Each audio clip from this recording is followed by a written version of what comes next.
भाइयों और बहनों, मातृशक्ति को नमन। आज का हमारा बहुत सुंदर विषय क्षेत्र का महत्व। हमारा सनातन सत्य कार्यक्रम कुदरत, कुदरती रचना और कुदरत के कानून पर आधारित है। सनातन सत्य का अर्थ होता है सार्वभौम सत्य, ultimate reality of this Cosmos, universal truth. हम आपको इस दुनिया की अंतिम सत्य है वो बताना चाहते हैं, और वो बता करके हम आपका दृष्टि परिवर्तन करते हैं। आपकी रॉन्ग बिलीफ समाप्त करके आपको राइट बिलीफ देते हैं, आपको सम्यक दर्शन की प्राप्ति करते हैं, आपकी दिशा बदलते हैं। उसका नाम है दृष्टि विज्ञान। और हम ये क्यों करना चाहते हैं? उसका कारण ये है कि हम आपको शाश्वत सुख की नींव लगाना चाहते हैं, ताकि स्नेह स्नेह आने वाले जन्मों में आप शाश्वत सुख को प्राप्त करो।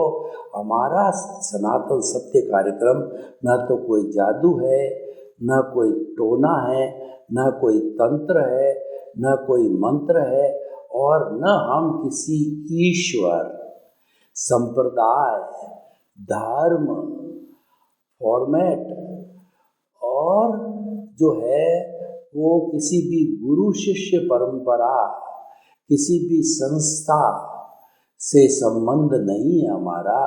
हमारा केवल संबंध कुदरत से है, और कुदरत के ऊपर कोई है नहीं है। कुदरत के ऊपर कोई हो तो आप हमें बतावें, ताकि हमें भी ध्यान रहे। कुदरत सबकी माँ है। कुदरत 84 लाख जीवा योनि के असंख्य अनंत प्राणियों का जन्म देती है, पालती है, पोसती है, और मन वचन काया की सारी वो क्रियाएं, जीव कर्म जो है अपने इसी कुदरत के अधीन भोगते हैं और कुदरत में ही विलीन हो जाते हैं। तो इसीलिए हमारा ये विषय है, कुदरत पर आधारित है। और कुदरत क्या कहती है कि मैं द्रव्य क्षेत्र काल भाव के आधार पर काम करती हूँ। काल, स्वभाव, कर्म, पुरुषार्थ और नियति के सिद्धांत के ऊपर या इन सहयोगियों की सहायता से काम करता हूँ। द्रव्य क्षेत्र काल भाव कैसे, मैं आपको बताऊँ कि आपको एक्स नाम के व्यक्ति से किसी गांव में आपको आप सोहन हो, और मोहन से, मोहन को जयपुर में आपको मिलना है। तो आप देखिए कि जिससे मिलना है मोहन, वो तो हो गया द्रव्य, जयपुर हो गया क्षेत्र। काल का मतलब जो समय आपने निर्धारित किया है कि इतने 11 बजे हम मिलेंगे, वो द्रव्य क्षेत्र काल। और भाव का मतलब चिंतन, आपने बातचीत की उससे, आपका चिंतन आया कि मैं आपसे मिलकर के बातचीत करना चाहता हूँ, तो वह हो गया भाव। और एक भाव और होता है, वो भाव तो हमारे व्यक्तिगत जैसे जैसे भाव होते हैं वैसे कोजल बॉडी बनती है, उसी के अनुरूप ही हमको अगला जन्म मिलता है। आयुष्य कर्म वो अलग है। तो ये जो पंच समवाय है वो द्रव्य क्षेत्र काल भाव और भव है। तो हम इन चारों की बातचीत करते हैं। तो आप यहाँ से जोधपुर से जयपुर के लिए रवाना हो गए, और आप 11 बजे वहाँ पहुँच गए। तो अब देखिए कि द्रव्य का अर्थ हो गया है कि मोहन द्रव्य हो गया, और क्षेत्र का मतलब जयपुर, जहाँ उसका मकान है, जहाँ मिलना तय हुआ। और काल 11 बजे करेक्ट आप पहुँच गए, और भाव मिलने का दोनों का प्रॉमिस, दोनों का टाइम फिक्सिंग, वो भाव हो गया, वो तो था ही। परंतु 11 बजे मोहन को कोई काम हो गया जरूरी, और वो वहाँ नहीं मिला। तो अब देखिए कुदरत क्या कहती है, अभी आपका काम होने का समय आया नहीं, आपका उदय प्रारब्ध अभी संपन्न नहीं हो रहा है। मैं क्या करूं? आपका जो है वो द्रव्य नहीं है। द्रव्य को यहाँ होना चाहिए था, क्योंकि उपादान के अनुरूप आपने सारा द्रव्य, क्षेत्र, काल, भाव और भौत आप अपने उपादान के अनुसार, आप अपने पुरुषार्थ के अनुसार तय कर। मैं तो खाली निमित्त जुटाती हूँ। अब देखिए, उससे बात करी मोहन से, भाई हम तो तुम्हारे यहाँ 11 बजे कहा था, जयपुर तुम्हारे ऑफिस में पहुँच गया हूँ मैं। तब मोहन ने कहा कि यार बहुत ज़रूरी काम हो गया है कि ऐसा कोई अस्वस्थता कार्य, मुझे हॉस्पिटल जाना पड़ा, उनका ऑपरेशन हो रहा है, मैं 2 बजे आपसे मिलूँगा। ठीक है भाई, आए हैं इतना दूर से तो आप 2 बजे तक बैठेंगे। 2 बजे आपका मोहन आपसे आके मिला और आपका वार्तालाप हुआ। आपका 11 बजे काम क्यों नहीं पूरा हुआ कि द्रव्य, क्षेत्र, काल, भाव जो घटक है, ये पंच समवाय मिलते हैं जब कोई काम होता। अंगुली हिलती है तो पंच समवाय मिलता जब हिलती है, नहीं तो नहीं हिलती है। तो 2 बजे पंच समवाय मिल गए और आपका काम हो गया। तो कुदरत कहती है कि ये समय आपका 2 बजे कार्य संपन्न होने का हो गया है। यही बात हमारे पूरे जीवन में लागू होती है कि हम जन्म भर हम 10 बार, 5 बार, 20 बार कोशिश करते रहते हैं, तो द्रव्य, क्षेत्र, काल, भाव में से और भाव पांचों में से कोई समवाय मिसिंग होता है तो कार्य नहीं होता है। उसका एक दूसरा मैं उदाहरण आपको देता हूँ। काल, स्वभाव, कर्म, पुरुषार्थ और नियति, ये समवाय भी इससे मिलता जुलता है और यही कुदरत का घटक है। देखिए, एक बच्चे को 10th क्लास का एग्जामिनेशन दे करके 10th पास करनी है, तो वो बच्चे का जो है काल का मतलब ये है कि 14 साल का हुए बिना बोर्ड बैठने नहीं देता। 14 साल हो गए, काल पक गया। और स्वभाव का मतलब है कि वो 9th पास होना चाहिए, उसमें 10वीं की योग्यता हो, जभी तो 10वीं का पेपर देगा। तो स्वभाव का मतलब योग्यता है उसमें, ओके दो। और कर्म का मतलब होता है भाग्य है, उसका भाग्य साथ दे रहा है, first test, second test, third test और हाफ ईयरली सब में अच्छे आते हैं, तो काल, स्वभाव, कर्म साथ दे रहा है। पुरुषार्थ का मतलब वो मेहनत करता है, वो जो है वो पूरी पढ़ाई घर पे स्कूल में बड़ी तन्मयता से करता है, एकाग्रता से करता है, पुरुषार्थ करता है। काल, स्वभाव, कर्म, पुरुषार्थ और नियति। अब आप देखिए, चारों हो गया। अब क्या है कि सुबह उसको 10 बजे पेपर चालू होना और रात को अचानक उसके असाता वेदनीय कर्म का उदय आया, अंतराय आया और उसको 105-7 डिग्री तक बुखार हो गया, वो बेहोश हो गया।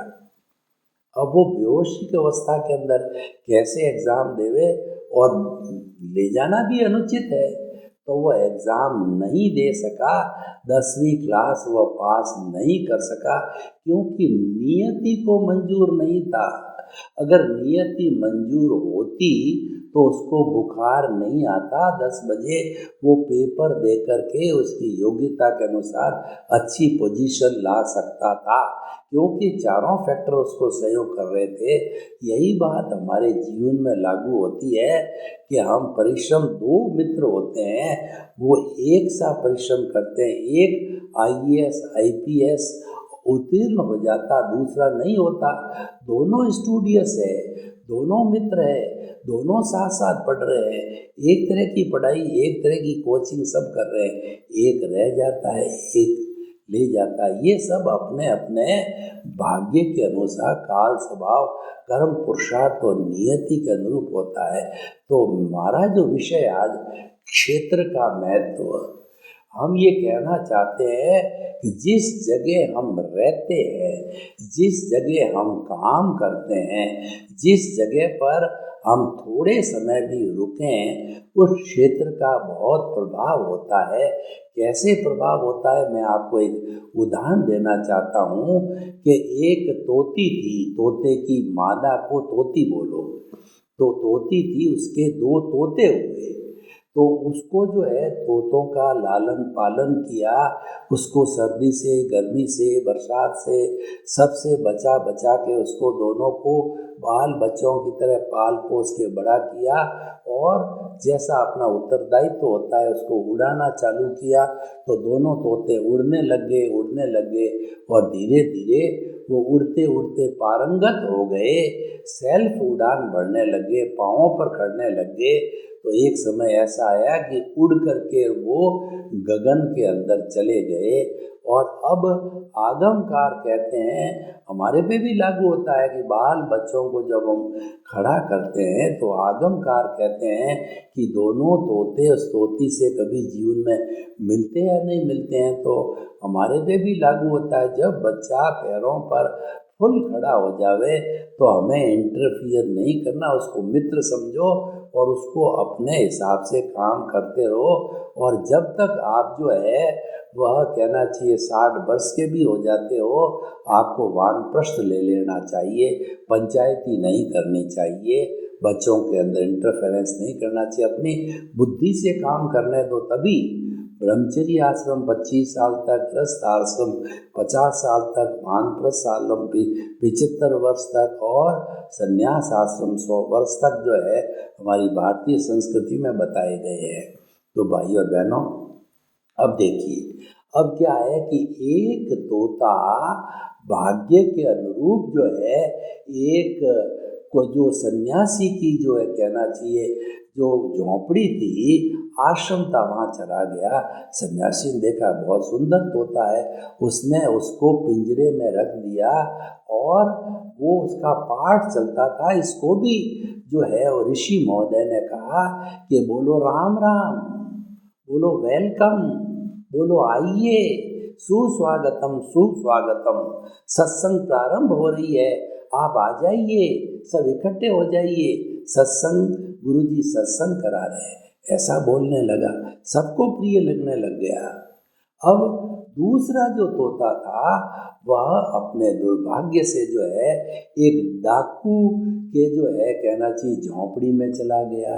डाकू ने उसको पिंजरे में बंद कर दिया। अब डाकू के यहाँ हर समय आवाज़ चलती रही, मारो, पीटो, लूटो, कूटो, इसको इसकी टांग तोड़ दो और इसका मर्डर कर दो, इसका धन लूट लो।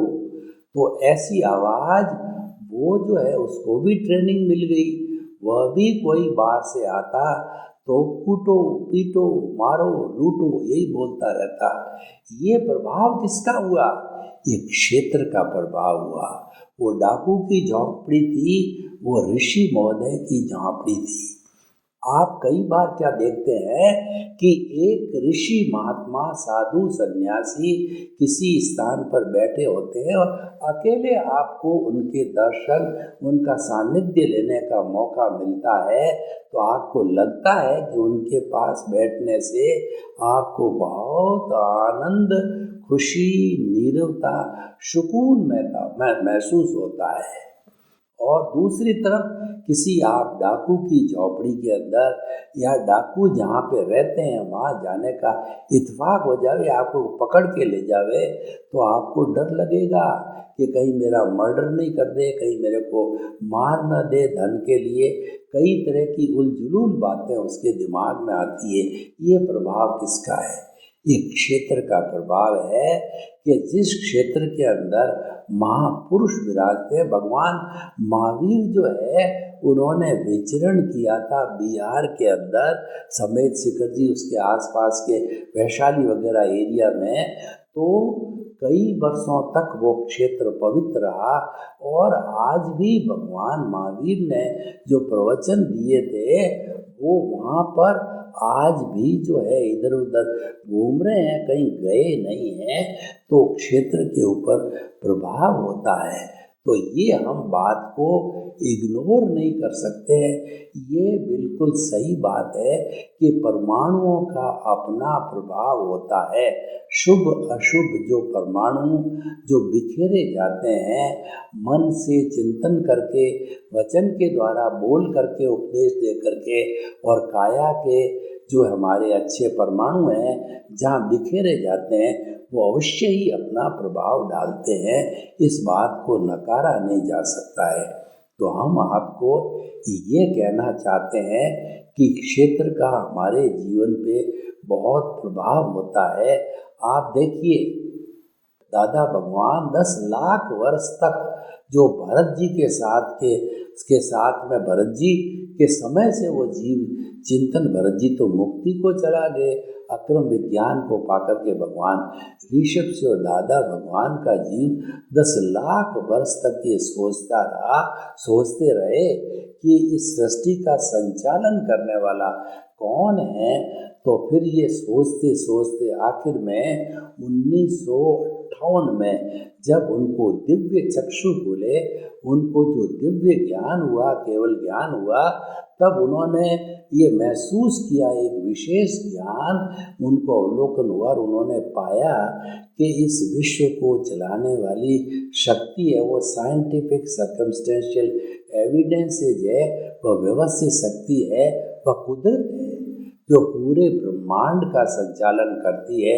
वही भगवान मानिए या कोई भी शक्ति मानिए, वो करती है। तो कुदरत कहती है कि कर्ता मैं स्वयं अकेले हूँ, मेरी कोई ब्रांच नहीं है, मैंने किसी भी प्राणी को कर्ता बनने की ना तो इजाज़त दी है, ना पावर ऑफ अटॉर्नी दिया है, मैं स्वयं करता हूँ। इसीलिए अगर व्यक्ति को सही रहना है तो अकर्ता खुद रहो और दुनिया के हर प्राणी को अकर्ता, निमित्त, निर्दोष और शुद्ध आत्मा स्वरूप मानो, तो आपके कोई कर्म का बंध नहीं होगा।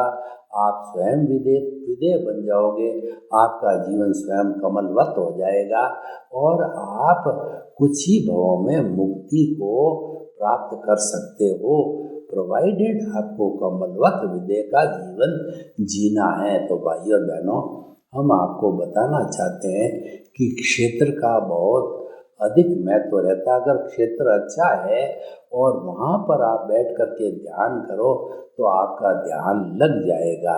और क्षेत्र जो है नेगेटिविटी वाला है, शुभ भावों वाला है, तो वहाँ आप ध्यान करने बैठोगे, सो जाओगे, विश्राम करोगे तो आपको अशांति महसूस होगी, शांति महसूस नहीं होगी, एकाग्रता ध्यान के अंदर महसूस नहीं होगी, आपका कायोत्सर्ग नहीं सदेगा, क्योंकि ये परिणाम पुद्गलों का होता है, ये प्रभाव पुद्गलों का होता है। तो इसलिए भाइयों और बहनों, हम आपको बताना चाहते हैं कि क्षेत्र के महत्व को, क्षेत्र के प्रभाव को जो है हम इग्नोर नहीं कर सकते, वो होता ही है। वो हमेशा ध्यान रखना चाहिए कि मुझे घर जो है कैसी कॉलोनी में लेना है, मुझे ऑफिस जो है कहाँ पर होना चाहिए और उसके साथ फैक्ट्री कहाँ लगानी चाहिए। वास्तु भी एक विज्ञान है, परंतु 100% वास्तु पे भी आधारित नहीं होना चाहिए, क्योंकि जो होता है अपने उदय और प्रारब्ध के अधीन होता है और वो पूरा कराने वाली जो है वो कुदरत होती है, उसकी ड्यूटी है। क्योंकि कुदरत है हमारी सभी की जो है क्रिएटर है, ऑपरेटर है, डिस्ट्रॉयर है, हमारी माँ है, हमारा सबका पालन पोषण, भरण पोषण और सब काम करने की जिम्मेदारी हमारी कुदरत की। और कुदरत तो ये कहती है कि 84 लाख के जो है वो योनियों के असंख्य अनंत प्राणियों हैं, सबका भरण पोषण करने की मेरे पास में पर्याप्त सुविधा है। मेरे पास के अंदर 5 भूत, पृथ्वी, जल, अग्नि, वायु और आकाश का अक्षय कोष है, कभी भी समाप्त नहीं होने वाला। ये बात वैज्ञानिक दृष्टि से भी सही है। आइंस्टीन ने कहा कि पूरे इस सृष्टि की एनर्जी E=mc²। m का मतलब पूरी सृष्टि की मास, c² कांस्टेंट है। यानी उनका कहना, उनका एक्सपेरिमेंट, उनका आविष्कार ये है कि इस पूरे कुदरत की एनर्जी है वह न तो कभी घटती है, बढ़ती है, मात्र रूपांतरण होता है, ठोस द्रव में बदलता है, द्रव गैस में बदलती है, गैस वाइब्रेशन में बदलती है। रूपांतरण हर क्षण चलता रहता है, क्योंकि ये संसार है और संसार उसको कहा जाता है कि जो संचरण करता है, जो बदलता रहता है, हर क्षण हर वस्तु बदलती है। ये संसार का नियम है। तो इसलिए भाई और बहनों, हम आपको बताना चाहते हैं कि ये सब बातें सही है। इसके अंदर ऐसा नहीं है कि कपोल कल्पित है, ये बातें सही बनाई गई है। और क्षेत्र का महत्व तो होता ही है। तो इसलिए क्षेत्र की बातों को बहुत ध्यान से जो है महत्व दिया जाना चाहिए और देखा जाना चाहिए, क्षेत्र का चयन किया जाना चाहिए। तो भाई और बहनों, आज का विषय जो है, अगर मैं ओपन टू दी ऑडियंस करता हूँ, मैं ये जो हमारा जो सुनने वाला वर्ग है उनके सामने रखता हूँ, श्रोताओं के सामने, और इसकी रिलीवेंस, इसकी जो है कहना चाहिए सोशल यूटिलिटी, और हम इसकी सामाजिक उपयोगिता निकालना चाहें कि क्षेत्र का महत्व जो है होता है या नहीं होता है। तो मैं सबकी जो ओपिनियन के साथ में ये कहना चाहता हूँ कि क्षेत्र का महत्व 100% होता है। एक क्षेत्र अच्छा होता है तो काम फटाफट हो जाता है और हम सुकून और शांति महसूस करते हैं। एक क्षेत्र ऐसा होता है जहाँ पर जो है दुष्ट आत्माएं पहले रह चुकी है, निवास कर चुकी है, तो क्षेत्र हमको तंग करता है और हमको परेशानी में डालता है। ऐसा क्षेत्र हमें छोड़ना भी पड़ता है कई बार। तो इसीलिए हम ये कहना चाहते हैं कि क्षेत्र के महत्व को कभी भूलना नहीं चाहिए और हमें ये कोशिश करनी चाहिए, अच्छा क्षेत्र मतलब अच्छे लोग, सज्जन लोगों की संगति में रहना चाहिए, क्योंकि संगति का प्रभाव क्षेत्र के प्रभाव के समान ही होता है। और कहा भी गया है, man is known by the company he keeps. व्यक्ति जैसी कंपनी संगति करता है उसके अनुसार पहचाना जाता है। हर एक चीज़ का मोल होता है, कपड़े पहनने का भी मोल होता है। उसके लिए कहा गया कि अपीयरेंस शोज द मैन। कपड़ों के दिखाए से व्यक्ति की पर्सनैलिटी, व्यक्तित्व तो मालूम होता है। तो इसीलिए क्षेत्र का महत्व अवश्य होता है और हमें हमेशा जो है अच्छे क्षेत्र, अच्छे लोग, अच्छे चिंतन के हिसाब से कार्य करना चाहिए, क्योंकि हमको कुल मिलाकर के अच्छा बनना है। अच्छे बनने के लिए हमारे साधन भी अच्छे होना चाहिए। जैसे साधन होते हैं वैसे साध्य होते हैं। अगर हमारे साधन अशुद्ध है तो साध्य भी अशुद्ध होगा, और अगर साध्य अशुद्ध है और साधन शुद्ध है तो भी हमारा सफलता नहीं मिलेगी। दोनों शुद्ध चाहिए। शुद्ध साध्य के लिए शुद्ध साधनों की आवश्यकता है। इसका मतलब हमें अगर तरक्की करनी है तो हमारे क्षेत्र का चयन है, ये भूलना नहीं चाहिए। हमें ये भी जो है दिमाग में रख करके हमको क्षेत्र का चयन करना चाहिए। आपको कहीं भवन बनाना है तो आपको पूरी जिंदगी नहीं, आने वाली पीढ़ियां भी सैकड़ों वर्षों तक उस भवन में रहेगी, तो आपको जांच पड़ताल करनी चाहिए कि ये क्षेत्र जो है वो अच्छा है कि नहीं, यहाँ पर पवित्र आत्माएं, सज्जन लोग रह चुके हैं कि नहीं, उसकी टेस्ट करके आसपास पड़ोस से पता, ये पड़ोस अच्छा क्यों लिया जाता है, क्योंकि पड़ोसी अच्छा है इसका मतलब क्षेत्र अच्छा है, ये एक विटनेस होती है। तो हमेशा कहा जाता है कि जो पड़ोसी होता है भाई से बढ़ के होता है। भाई 1 किलोमीटर दूर रहता है और कोई आपके ऐसी इमरजेंसी आ जावे घर में, हाथों हाथ हॉस्पिटल जाना पड़े, घर में कोई चोरी हो जावे, गमी हो जावे, तो तुरंत आपके कौन काम आता है? पड़ोसी काम आता है।